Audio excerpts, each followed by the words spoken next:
Awareness Podcast, a place where we collect stories and circulate life-changing wisdom. I am your host, Asher, and our guest today is Anna Kingsley. And we get to speak today about the theme victory. So that's what we're here to talk about.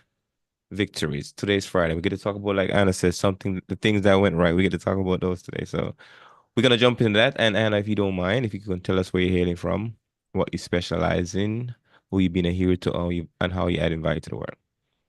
Hi Asha. I am Anna. I live in England, in London. In fact, I'm in Wimbledon, which is right where the tennis championships is going on right now.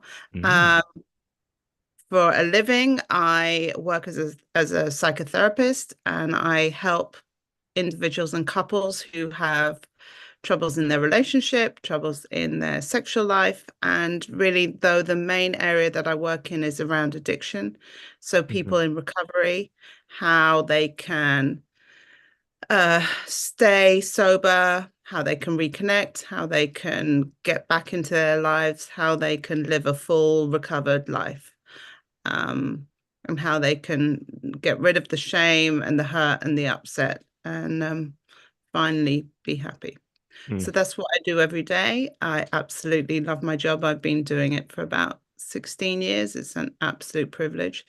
And when I'm not at work, I'm nagging my children to tidy their room and do their homework and pick up their clothes, the usual stuff of life. So And that's, and and who, if you had to say anyone you've been a hero to right now, who those individuals, those people are, well, or that identity or community.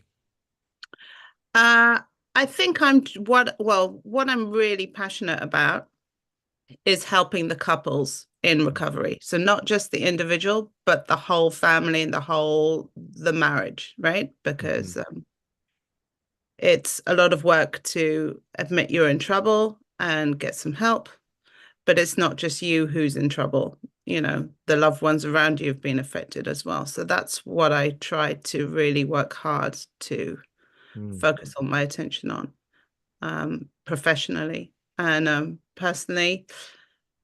Who am I a hero to? Well, today I'm a hero to my son because I gave him some extra money so he could go and hang out with his friends. So I think he'd call me a hero, but I don't know. Simple hero things, Yeah, yeah, superhero things. or I said simple hero Oh, things. simple. Yeah, Yeah, simple, simple. yeah, perfect. Okay, well, we're gonna jump into victories because I wanna celebrate with you today, and whatever it is that you want to celebrate today, you don't mind sharing that with us, that we can all celebrate with you. What would that be right now? So as a therapist, I'm not really supposed to talk about my private life and Mm, myself, right? It's all about the clients.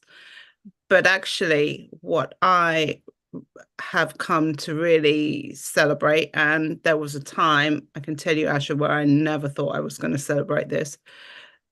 So my husband ended up struggling with alcohol addiction, and he really struggled. I don't know what it was like for you guys in with COVID in the US, but here, like one day we were fine, and the next we were all literally locked up in our houses. And my husband had to shift from working in the office to working in the spare room at the top of our house. And he really struggled with the lack of mm, interaction and human contact. And like many people, he ended up drinking too much and he got himself into trouble. And he ended up in rehab for for 28 days. He came out. He thought he was going to be fine.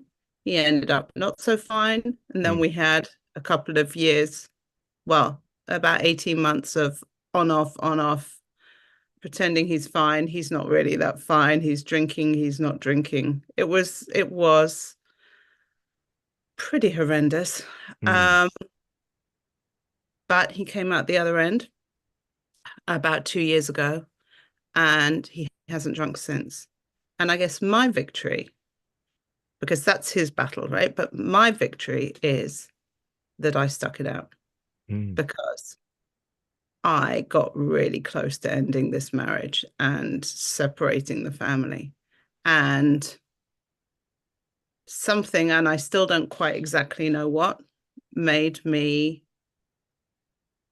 hang on in there, right? Mm, So every part of my rational brain was saying, this is too much, this is too much. It's not good for the kids. It's not okay. Let's call time on this. Let's kick him out the house. Let's send him back to his mom. I don't even know what we're going to do, but we can't carry on like this. And I think I found strength really in detaching from him, like, and just trying to focus on myself and not deal with his stuff. And somehow I pulled through and he pulled through, and I think we're stronger for it. So we got really tested, and I really thought that time was up. mm, And I stuck it out. And I'm really delighted that I did, because A, I still have a marriage, and B, it's stronger than ever. And C, my kids have a family that's intact and wiser and happier. But D, I have personal experience now that I can bring to my therapy work.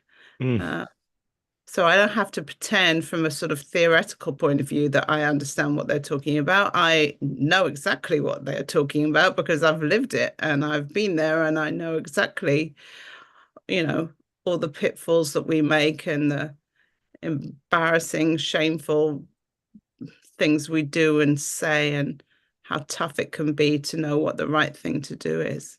Um, so that's my victory. And it took me a long time to see that it was a victory and be able to celebrate it, because it's been tough. It's been really tough. Congratulations, Anna, and thank you so much for sharing that because I've heard this a couple of times. Other therapists like that. You're right with saying that you can't talk about the personal life, but just hearing that, I automatically connect with you just now. Because if there's somebody hear you that story right now, they're like, okay, Anna, now we're talking. Because Hmm. you understand how dark this stuff can be, not just Hmm. by reading about it, seeing it happen to other people, but feeling it yourself. And when you can go there and Yeah. talk about it, that's way more powerful. That's that universal certification that you can't just go get. You can't go to any school to get. You gotta get it from the universe, and the universe grants you Yeah. that certification. So thank you so much for sharing that, by the way. Yeah. No, you're right. So I've got the academic qualification, I've got the master's degree, but the horrendous mess that my husband and I got ourselves into has taught me way more than any academic textbook could have taught me. Um, Mm. so I'm really proud of us. I would call that the PhD, the philosophy in being you. In those, I in like that. in those Can I call moments. myself doctor? I don't know. How do you get a Yes, PhD? yeah, yeah. You got your PhD in life mastery. Yeah. Okay. Well, Yeah, in thank you. life mastery. Yeah, and I think that's way more valuable than what that other one I call the PhD, the philosophy in doing.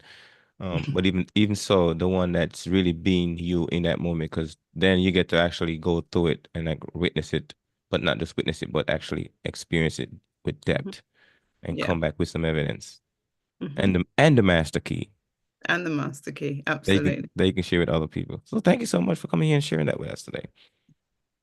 Yeah, no, I really thought there would be a time where I think lots of people struggle with substance abuse because we all get too ashamed of it, so nobody says anything. So I never thought I would talk about it. Now I'm talking about it on the internet, feels scary but exciting, and I'm not ashamed. Um, I don't think my husband's ashamed of what he's been through. I'm not ashamed of my decision. There were people along the way that told me, you know, stop, leave, call Hmm. time on this. This is not good. You've had enough, don't stick around, you know. Um, but I'm really glad that I did. And as I say, I don't think I did it out of blind love for my husband, because I can tell you that there have been real moments where I've hated that man. So it wasn't sort of blind passion that I thought, oh, I've got to stand by my man. Um, I just saw that he was going through something really tough, and I was going through something really tough, and there would be better ways of handling this than just quitting. Mm. So speaking from your own experience now, and speaking to somebody that out there that you can be a hero to, by the way. You can be a hero to for hearing your story right now, to be a hero for themselves, because you've what you're sharing is that you've been a hero to you in this situation. Now, somebody that's gonna listen to your story and I'm like, okay, so how do I get through this? So how would you, which you're done professionally, but how would you speak from your own experience, talk them to getting through something like this? Okay, so here's some mistakes I made that I really hope people can learn from my mistakes. When this first happened and I first got an inkling that my husband was drinking too much, I denied it. I just got angry. I didn't tell anyone. I didn't want anybody to think badly of him. Um, I just got very cross. And I remember finding some bottles of alcohol and thinking, why the hell is he hiding these? And I just tipped them down the sink and felt very righteous that I'd, ruined his evening because I'd got rid of his alcohol. None of none of that mattered. That was, if he wanted to have a drink, he'd just go to the shop again and buy more. So, I wasn't helping. I Mm-hmm. wasn't doing anything constructive. It was a waste of my energy and my time. Um, so I think if anybody gets a sense that somebody they love is in trouble, I would encourage them, A, to talk to people, right? Not keep it a secret.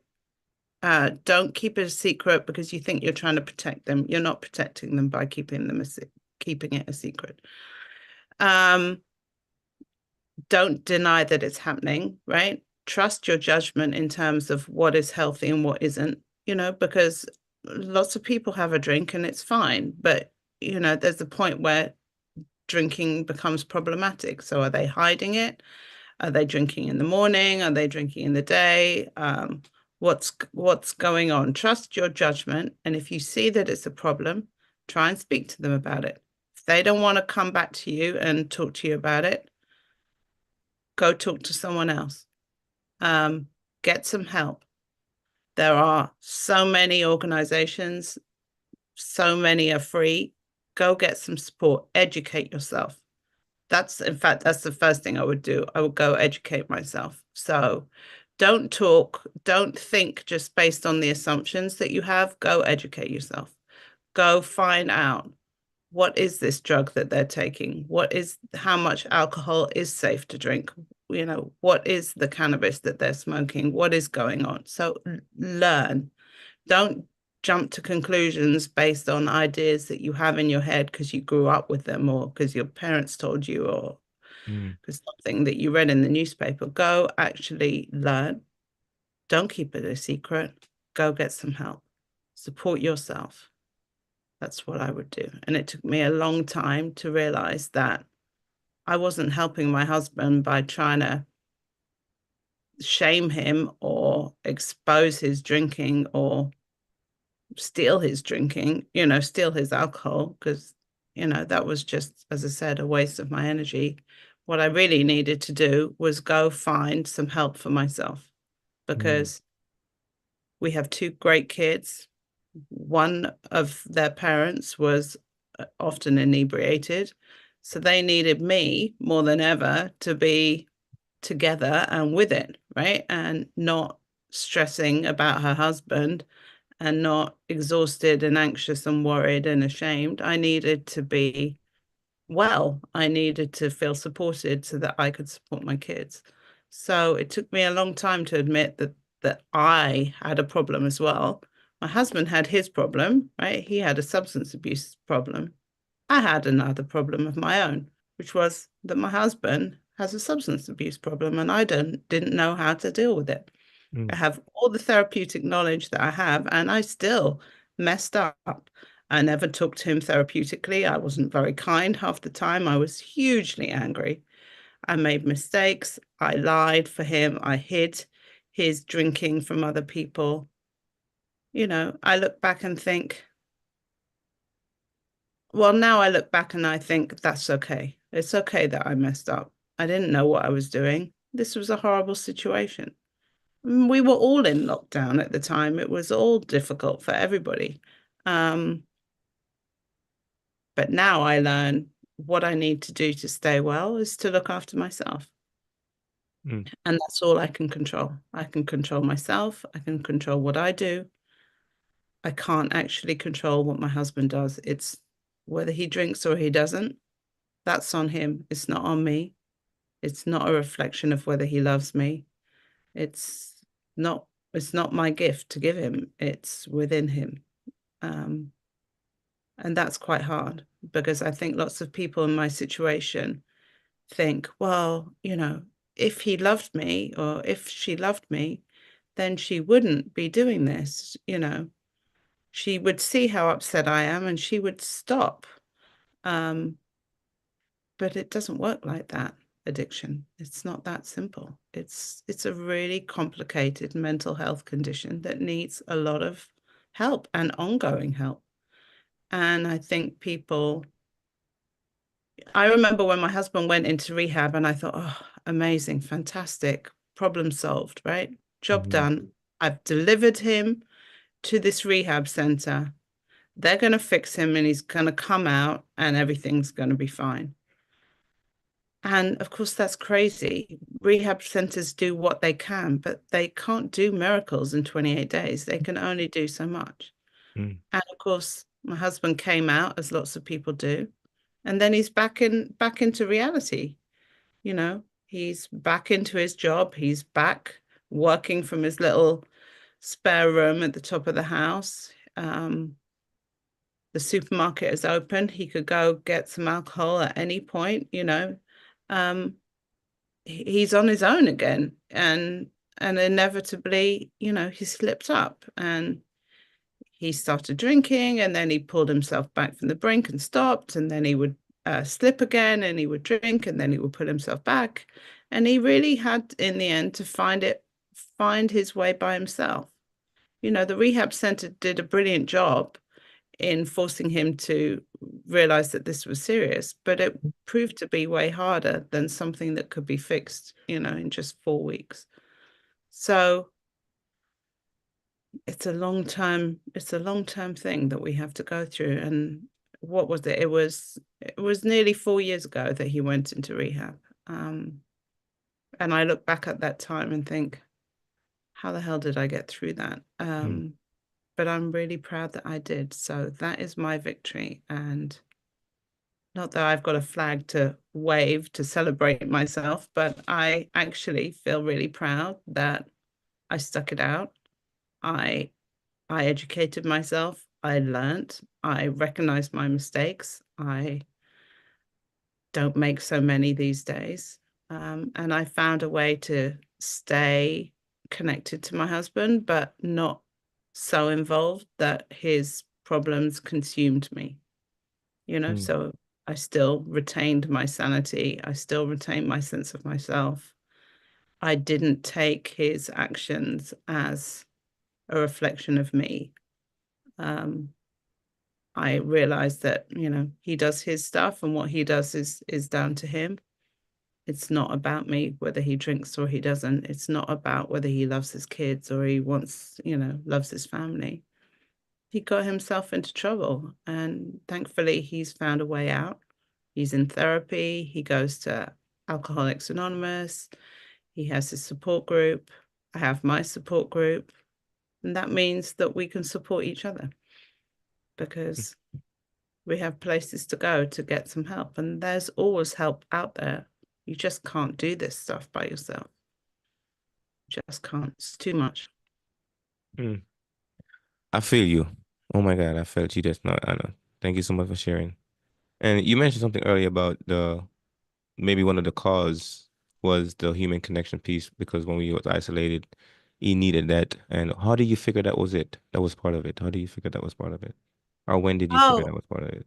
um, well, I think he figured it out, but actually he's not alone in that. I think the problem is that when you start drinking or whether you start taking drugs, your life shrinks. You Mm, become very small. You literally isolate yourself, right? You My husband wasn't a somebody who would go out to a bar and drink. He wasn't somebody who went to a football match or soccer match, as you call them, and drink. He drank secretly in by himself, and he hid himself away.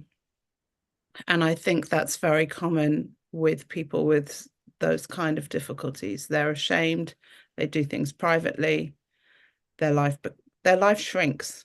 Mm-hmm. Um, and so it's quite accepted in the field of addiction to think that the opposite of addiction is not sobriety, it's connection.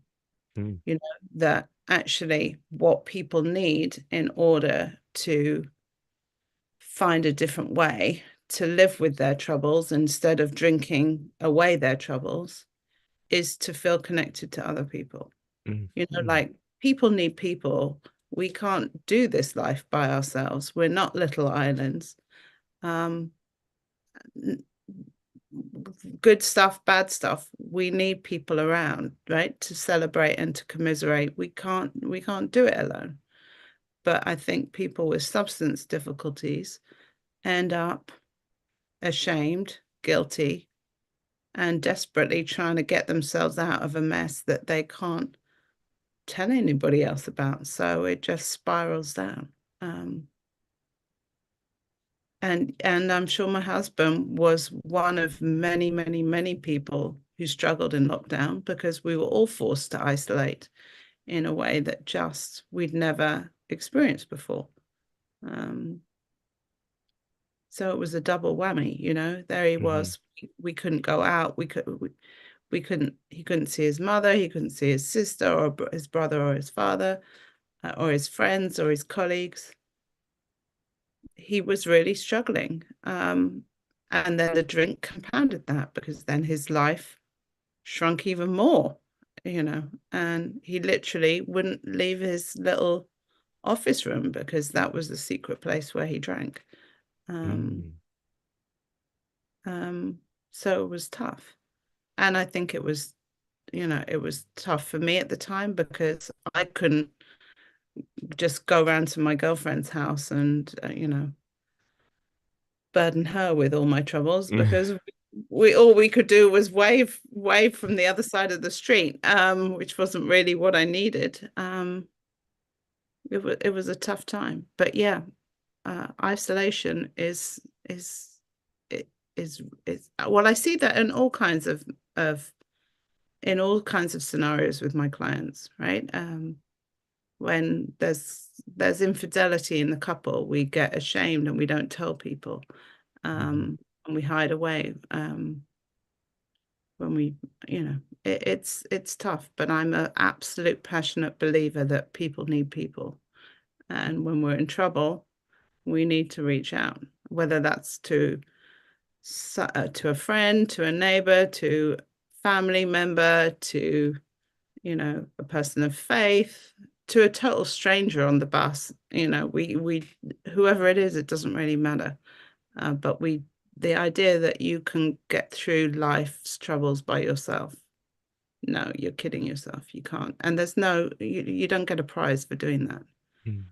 I think you get a prize for being able to reach out and ask somebody else for some help. That's what I think. And I think the prize when you reach out and ask is getting through your situation. That would be the prize to, Yeah. to be back yourself again. Wow, it's hmm. I'm thinking, and I'm wondering, like, because now you're doing like a lot of reflection, like you're looking back, really connecting dots, and you feel empowered to speak. But for someone who's going through it, maybe not on the side of victory yet, but you know that the solution is speaking up. You know the solution is sharing. The solution is connecting to other people and connecting your struggle, your troubles with other people so they can kind of see it and then understand what you're going through.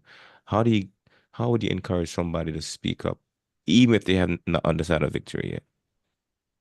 Well, I would say, if you're not ready to speak, it doesn't matter. Just go and sit in a room with other people like you. You can sit Mm, in silence. You don't have to say a single word. Just go sit and be with them. So go and be part of a group. They won't pressurize you to speak unless you want to speak, but just go sit in that room and hear other people who have the same experience as you. So go speak, go sit and listen to the people who are the ones with the substance abuse difficulties, are the ones that have the years of sobriety, or go sit in a room as I do with people whose loved ones are struggling with addiction. You listen and you hear their stories. Some people are in the thick of it, and some people, their partners have got through it. You don't need to speak. Don't say a word. If you're not ready, don't say anything. Mm, But go listen. mm, Open your ears. If you're not ready to open your mouth, that's fine, but keep your ears wide open, please, and go hear what they have to say. And I think when you realize that you're not alone and you can be inspired by hearing other people's story of strength and hope, you might eventually feel ready to share some of what's on your mind. mm. That's what I think. That's what I would say. Don't push yourself, but don't close yourself off. That is some wisdom right there, by the way. I recognize that. You said if you don't want to speak, listen. Mhm. That is so powerful. The thing about it, I'm sitting here and I'm ready to speak, but I'm ready to listen and I'm hearing. Mm, that can shift, that can make a lot of big shift internally. And then if I'm feeling guilty or ashamed, if that person is not ashamed of the same thing I'm ashamed of, how they're not ashamed of it? What are they doing differently to make them not ashamed of it? And maybe I can do the same thing too to get rid of my shame or my guilt. Very, very powerful. Mhm. Very powerful. Hmm. I heard people talk about addiction a lot. And I often hear them say the opposite of addiction is human connection, is connection. That's actually a big part of the cure. Mhm. Or helping somebody else overcome this, the same thing that you're struggling with, that's also part of the cure. And I find that part of everything else that we do in life. Like if Yeah. we get to connect with somebody else about the same thing, or we're helping somebody with the same thing, it actually helps us relieve the stress or feel better about ourselves, so to speak. Yeah, I mean, I think I said it earlier, I feel really privileged to do the work that I do. And the people that I meet who are in recovery, they have taught me so much about life that pretty much those lessons are applicable to everybody. You don't need to have had a history of substance abuse to realize that practicing some gratitude or to reach out and talk to people or to be part of a community or to give up your time for other people who are struggling in the way that you might have struggled. Those are life lessons that we should all be doing. Um, and they're really valuable, valuable practices. Um, So you're absolutely right. There's loads that we can learn and there's loads that we can do to help each other. It's not really just a question of addiction. It's true for all kinds of difficulties in life. Um, just think about grief, right? So inevitably, I imagine most people have lost somebody that they love. Mm, Uh, and when you hear that that's happened to somebody else, what do you want to do? You want to reach out, you want to tell them something, you want to give them some comfort, or maybe you want to give them some space, or maybe you want to give them some food, or maybe you want to, I have no idea, but once you've been through an experience, you tend to feel more able to know how to help somebody else. mm, And we just have to pass it along the lines, right? I help you, you help someone else, they help someone else, and eventually, we come full circle. Somebody will help me. I help them, they'll help somebody else. It'll all go back around. We can't do this by ourselves. We have to share. We share the lessons that we learn, we share our wisdom, we share our strength, share our vulnerabilities, and we all become stronger. mm. If you don't mind me probing a little bit here, prior to your husband going through the situation he's going through, and you started doing the work you're doing, why is the work you was doing before your husband go to that situation so important to you that you have to do it every day? And you get to do it. Why was that so important to you? What, my therapeutic work? Mm-hmm, mm-hmm, Oh, so a couple of reasons. Well, years ago, I started because I had a regular job. I used to be a journalist working on magazines, mm, and I absolutely loved it. It was a lot of fun. Uh, but I hated that I had a couple of really difficult bosses, and I hated I hated the idea that I could work really, really hard and somebody else could take my glory, or mm, steal my idea, or that I would work really, really hard to make somebody else rich. And I thought the next time I feel like I've been hard done by, I need a plan B. And at the time, actually, I was working in New York and I was staying with my family out there, and they're all in therapy. They were all in therapy, or they were all therapists. And I came back and realized when I moved back to the UK, I thought this is going to be my plan B. I'm going to become a therapist. Um, and I did it. I just did it on the spur, and I just magically found my place. I found somewhere where I belonged. So it sort of came out of a mistake, right? It came out of a bad experience in a job. And somehow I landed up right where I needed to be. And I was really lucky that my time with my American family and absorbing how they shared their wisdom from their therapeutic experiences. And there was no shame to say that they were in therapy, because you know mm. how Brits are, we're all stuck up and rather inhibited. So, but you Americans are all very laid back about these kind of things. So it was a totally new experience for me. But I loved the way that my American family could talk so openly about themselves, and had no shame to admit, their mess, and their victories. And I loved their wisdom and their insight. And I thought maybe I could learn some of this. And I just luckily landed where I needed to be. And um, it's fantastic. I absolutely love my job. It's such a privilege that my clients open up their hearts and their lives, and I get to, see through a little window into what's been going on, and not just on the surface, right, but underneath. Um, and I've got some clients who I've been working with for 9, 10 years, and at some point they'll finish their work, and I will feel quite bereft. They're not family, they're not friends, but they're a huge part of my life, just as I imagine I end up becoming part of their life. Um, Mm. it's a wonderful job to have, but it's quite hard. I recognize something here. Maybe I'm off a little bit, but let me see. So you say you was in the journalism, Mhm. and I think when you do the therapeutic work, the therapy work, I think your role can be like an editor for people's story. Like you You're sit you're there with spot them. on. You are absolutely right. So I worked for women's magazines, and I Hmm. used to interview them about their life stories, right? And then I used to translate their words, translate their spoken word into written word, and then it would go into a magazine. And lots of people would be like, "Oh, that was thank you so much for writing it the way you wrote it." Um, Hmm. and I thought naively, I thought, well, being a therapist can't be that much different from being a journalist, right? I'm used to talking to people and getting them to tell me their stories. It's sort of the same thing as being a therapist. Well, as I discovered, maybe a little bit, but not so much. But Hmm. yes, you're absolutely right. I'm fascinated by people.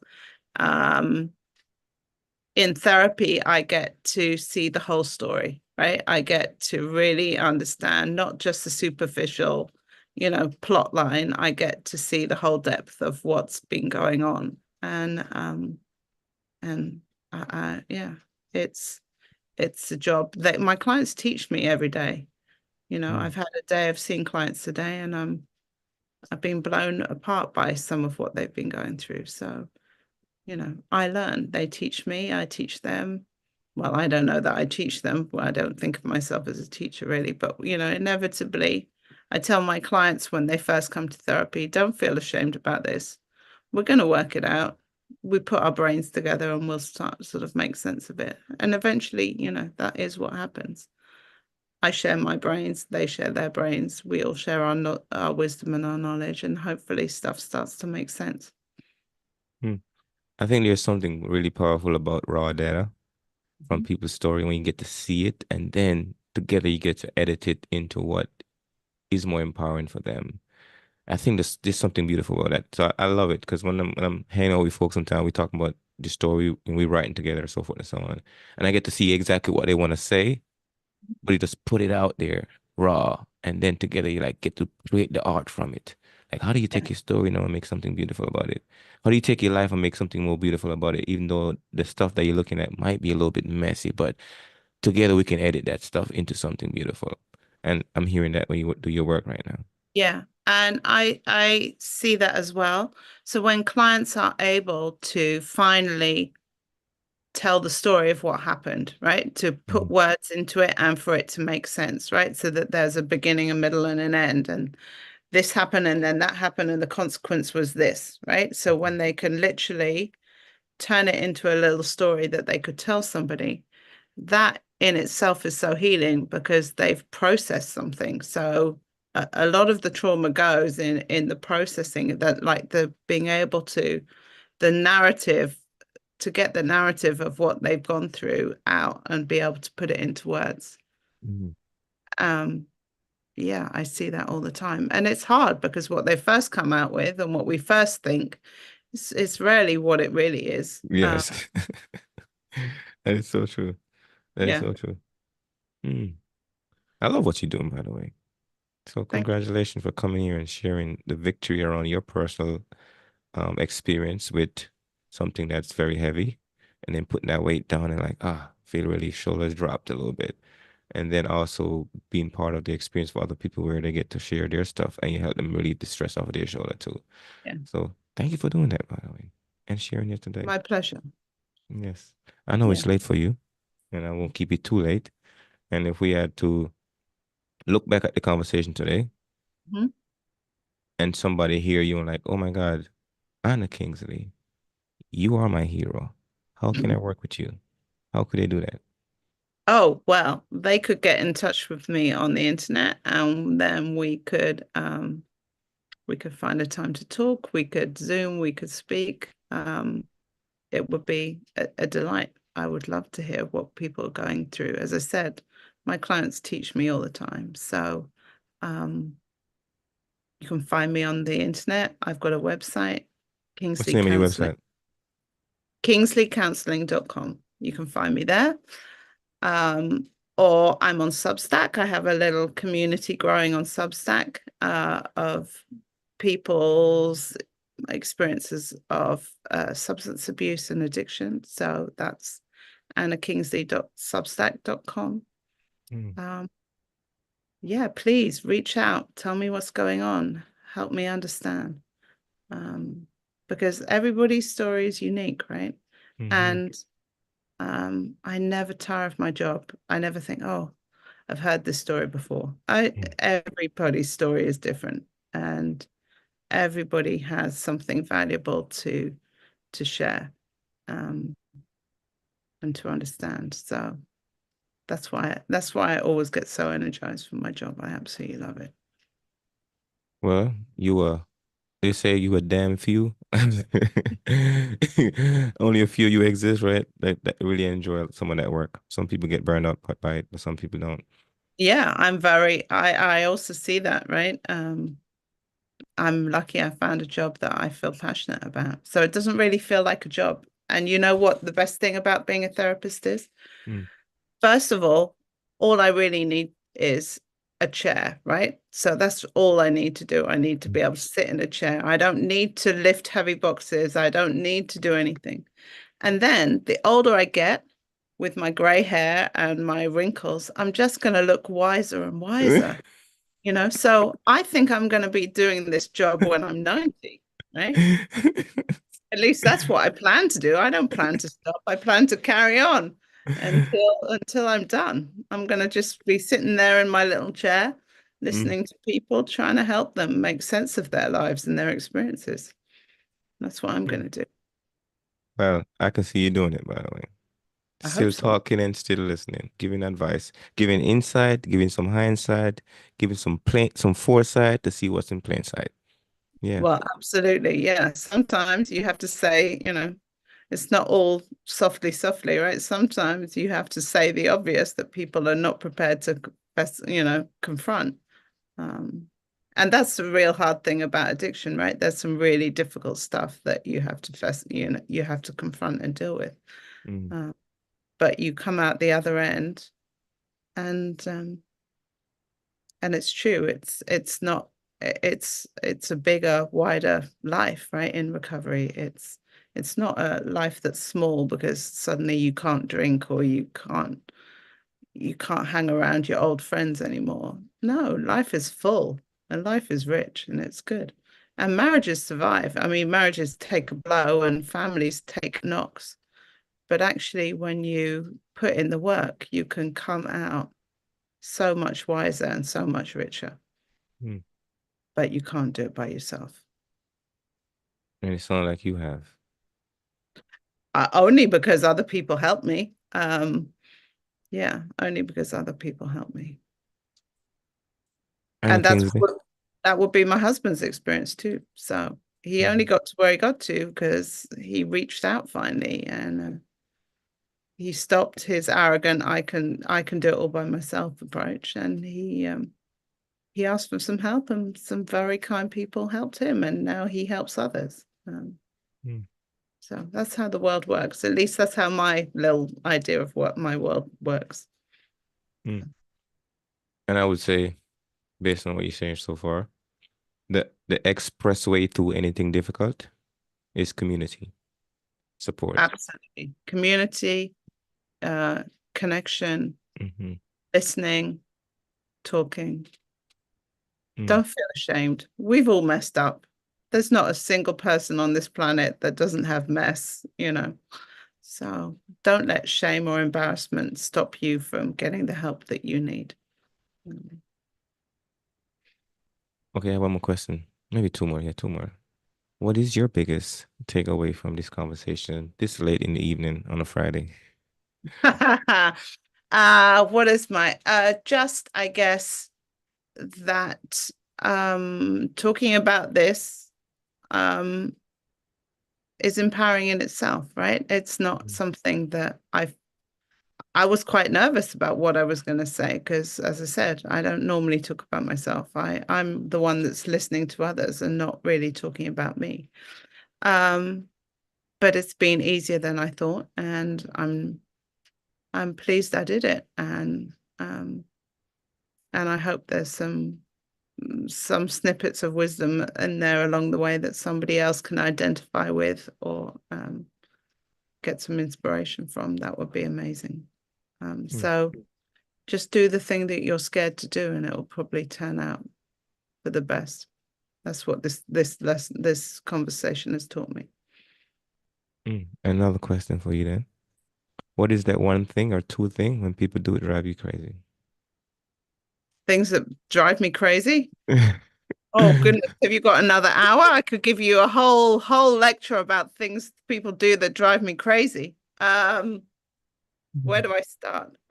What do people do that drive me crazy? Oh, you know what? It's just the stupid everyday stuff that drives me absolutely insane. But then at the end of the day, you have to think, who cares? How really important is it? So at the moment, I tell you what drives me nuts. The way my husband stacks the dishwasher, right? It drives me insane.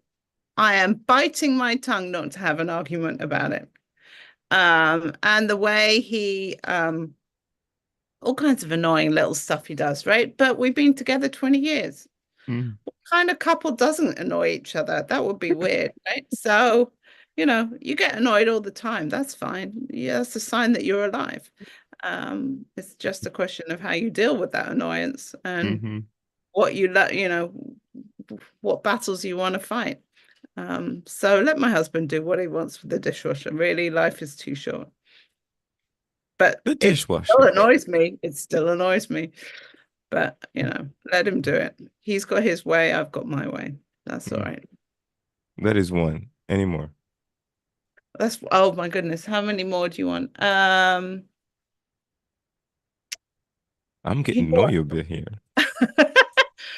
Well, you know what? You've got me on a day that is pretty seismic in the UK. So we've Mm, just had um an election, mm, and the Conservative Party are out, and we have a new party in charge.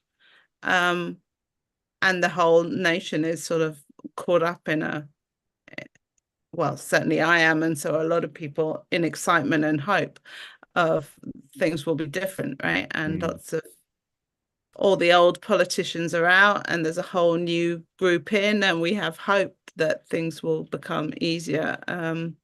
So on days like this, it's quite hard to get caught up with things that are annoying. Um, I I really don't like people who chew really loudly. I don't like people who push their way onto the bus. I hate people who shout on their phones. I hate what kind of thing. There's like ridiculous silly things that I hate. But as I'm even speaking, I hear how stupid these things are. So it doesn't really matter, right? At the end, I don't think there's a big thing that I don't like. But we all have irritations, right? And mm, we all have our stuff. And then, as my clients in recovery have taught me, you end the day on some gratitude. And even on a day when you've been driven mad, you mm, know, there's always going to be something to be grateful for, whether that's the fact that you managed to have a coffee in peace for all of 5 minutes, or that in my world, my kids actually did their homework and my son only spent 1 hour playing Fortnite rather than 4 hours playing Fortnite, which is probably what he would like to be doing. So you've got to find the good somewhere, otherwise life becomes really tough. mm, So every day I try to work out what are the things that I'm grateful for. And then mm, my husband and I teach my kids that, and we sit at the dinner table and they roll their eyes and go, "Oh, do we have to do gratitude now?" And we're like, "Yes, you do. You have to find something to be grateful for." Because I want to teach my kids that there's always good to be found somewhere. mm. So there are loads of annoying little things I could come up with, but they all seem very petty, but. You've been so humane today. Thank you very much. Yes, you have you express the victory spirit around just everything happens to everybody and nothing happens to nobody. Exactly. And you just gotta figure out exactly how you're gonna deal with your stuff and help other people deal with their stuff if you are a few step ahead of them. Because Yeah. I love this 1/3 rule that says we're here and you always have 1/3 people ahead of you that you get to look to for some wisdom and guidance. You got 1/3 with you that are, you get to celebrate with and experience what you're experiencing. You got 1/3 behind you that you get to help. So you just gotta Mhm. figure out how much of that you want to balance out in your life and not get too overwhelmed by helping too many people, and then not become a person that just beat off the folks that are ahead of you. But you gotta figure out the balance. So sounds Yeah. like you have been doing great work, by the way, Anna Kingsley, and I Thank you. appreciate you. Yeah. Well, I appreciate this chat. It was a nice end to my week. It was for me as well.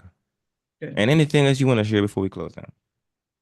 No, except, if there's anybody out there listening who's been in my shoes, please don't be ashamed.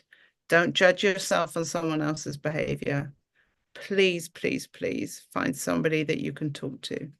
What what your partner is going through is not about you. You are not in control of this. You didn't cause it. You can't control it. It's not your battle. Go get yourself some help And that way you will be helping them. You Mm, help them by helping yourself. You don't help them by trying to help them, because they have to help themselves. That's the way through this. I mm, look after myself. I put my own oxygen mask on first before I try and fit someone else's. And then if I'm strong, my husband, then I can better help him. I can help my kids, and that's how mhm, it worked. But it took me a while to realize that the answer was not to try and fix him. The answer was to fix myself. mhm.